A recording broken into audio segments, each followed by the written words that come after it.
Hi friends, Rudra problem ఏంటంటే only curd rice వద్దంట, దాంట్లో వెజిటేబుల్స్ పక్కా కావాలంట. ఎంత పెట్టినా తినట్లేదు. పోనీలే అని చెప్పి ఇంకా ఆలు క్యారెట్ పెట్టాము బాయిల్ చేసి, అప్పుడు తిన్నాడు. ఇంకా ఏమనుకున్నావు మరి? సింపుల్గా కర్డ్ రైస్ పెట్టేద్దాం అనుకున్నావా? వెజిటేబుల్స్ ఏదో ఒకటి ఉండాలి, అలా ఖాళీగా పెట్టొద్దు. నేను అస్సలు ఒప్పుకోను. డైలీ నాకు ఫుడ్ ఇలానే ఉండాలి, అప్పుడే నేను తింటాను. వెజిటేబుల్స్ లేకపోతే నేను టచ్ కూడా చెయ్యను. పక్కా వెజిటేబుల్స్తోనే నాకు ఫుడ్ ఇవ్వాలి, అర్థమైందా?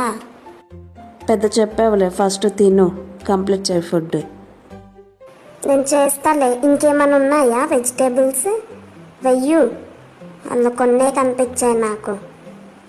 ఇప్పుడు ఓకే, వేసేయి, మొత్తం వేసేయి, తినేస్తాను. నేను వెజిటేబుల్స్ అన్నీ పెట్టేసి తినేస్తాను. నీవి మామూలు డిమాండ్స్ కాదురా బాబోయ్, అన్నీ కావాలి నీకు. మనతో మామూలుగా ఉండదు. రుద్ర అంటే షేక్ అయిపోవాలి. నన్ను మీరు ఫాలో చేయాలనుకుంటే సబ్స్క్రైబ్ చేసుకోండి. Thank you for watching. Next వీడియోలో కలుద్దాం. Bye bye.